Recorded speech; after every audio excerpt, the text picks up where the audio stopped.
నేడు పాశ్చాత్య దేశాల్లో ఉన్న సైన్స్ అండ్ టెక్నాలజీ పూర్వం కొన్ని వేల సంవత్సరాల కిందటే మన భారతదేశంలో ఉందనే నిజం ఎంతమందికి తెలుసు? అయితే విజ్ఞానానికి ఆద్యం పోసిన మనం ఎందుకు ఇంకా వెనుకబడి ఉన్నాం? ఇవి ప్రశ్నలు కాదు, నిజాలు.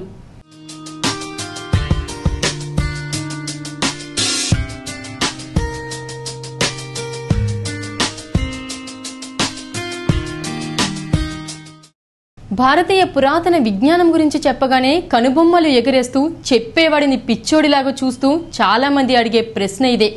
వీరి దృష్టిలో భారతీయులకు అంటే తమ పూర్వీకులకు అసలేమీ తెలియదని, బ్రిటిష్ వాడు వచ్చాకే దేశంలో టెక్నాలజీ ప్రవేశించిందనుకుంటున్నారు. ఇది నిజమా? అసలు పాశ్చాత్య దేశాలలో సైన్స్ వికాసం ఎలా జరిగిందో తెలుసా?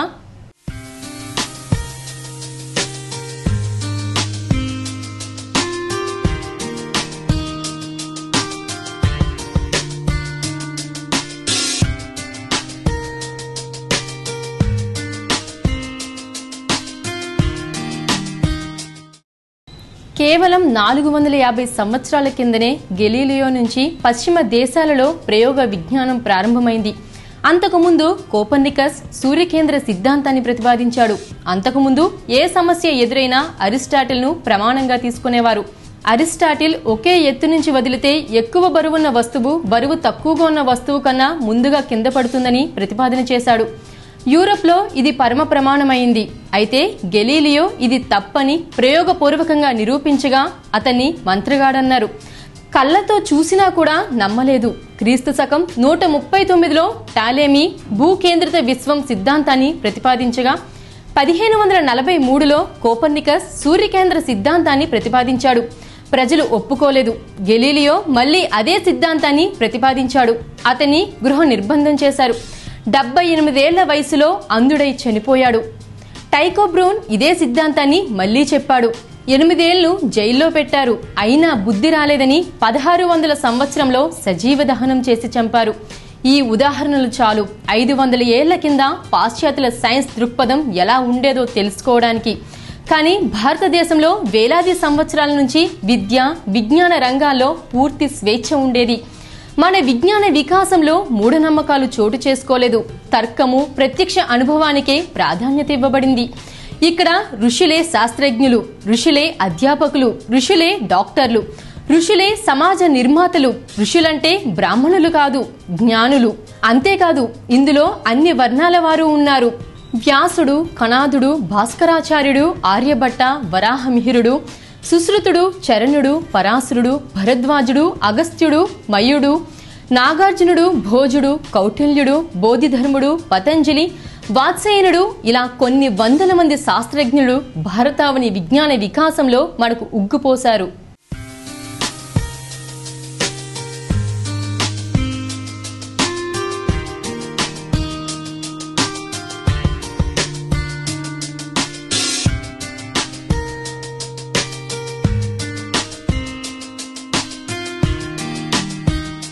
పూర్వం మన వాళ్ళు విద్య మీద ఎందుకు దృష్టి సారించలేదు?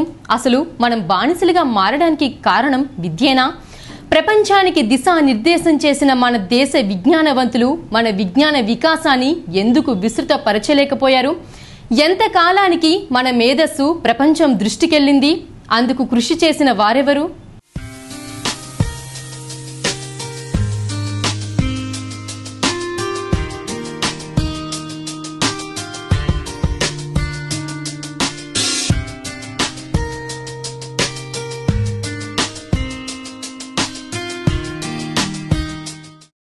అయితే మన దేశంలో ఎన్నడూ అవసరాలకు మించి లేదా అర్హతలకు మించి సామాన్యులకు విద్యాబోధన చేరకపోవడానికి కారణం విద్య అంటే సంపాదన కాదు, సమాజ శ్రేయస్సు అనే ఉద్దేశంగానే విద్యార్థులకు సకల విద్యలు నేర్పబడ్డాయి. ఇందుకు తార్కాణాలే నలంద, తక్షశిల యూనివర్సిటీలు. ఆ కాలంలోనే ప్రపంచంలోని నలుమూలల నుంచి కనీసం 10,000 మంది తక్కువ కాకుండా ఒక్కో వర్సిటీలో చదివేవారు. అయితే మనపై జరిగిన సాంస్కృతిక దాడులలో ఈ విజ్ఞాన భాండాగారాలలోని వ్రాత ప్రతులన్నీ తగలబెట్టబడ్డాయి. నిరాటంకంగా నెల రోజులు ఈ పుస్తకాలు తగలబడ్డా కూడా నేటికి వాటి మూలాలు మనలో ఉన్నాయంటే కారణం మన పూర్వీకులు నేర్పిన గొలుసుకట్టు విధానమని చెప్పుకోవచ్చు. అంతేకాదు మన పండితుల ద్వారా, విదేశీ రాయబారుల ద్వారా మన విజ్ఞానం పశ్చిమంగా పయనించి వారిని కూడా విద్యావంతులను చేసింది. ఆ తర్వాత మనం బానిసలమయ్యాము, డిఫెన్స్ లో పడ్డాము. పరిశోధనలు కాస్త ప్రాణ సాంప్రదాయ రక్షణకు అంకితమయ్యాయి. ఇక బ్రిటిష్ వాడు మన దగ్గర మిగిలి ఉన్న గ్రంథాలను అనువదించి వాటిలోని సారాన్ని గ్రహించి కొత్త ఆవిష్కరణలతో కీర్తి గడించాడు. 400 సంవత్సరాల కిందటి వరకు మూర్ఖులుగా ఉన్న తెల్లవాళ్ళు రాజ్యాకాంక్షతో ఏదో ఒకలాగా విజ్ఞానాన్ని పెంచుకుంటే, కొన్ని వేల సంవత్సరాలు విజ్ఞాన వికాసం కలిగిన మనం రాజ్యాన్ని పోగొట్టుకుని విజ్ఞానహీనులమయ్యాము. ఇలా విధి వికటించింది. అయినా నేటికి మన విజ్ఞానం ప్రపంచాన్ని అబ్బురపరుస్తోంది.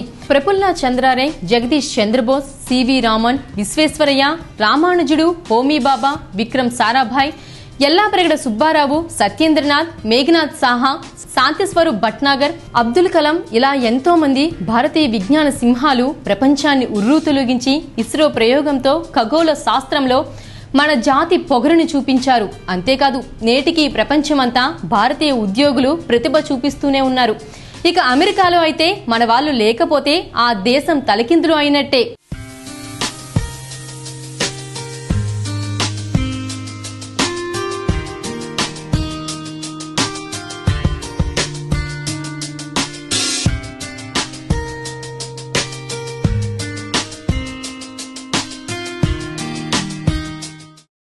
Watch, share and subscribe to CBC9.News.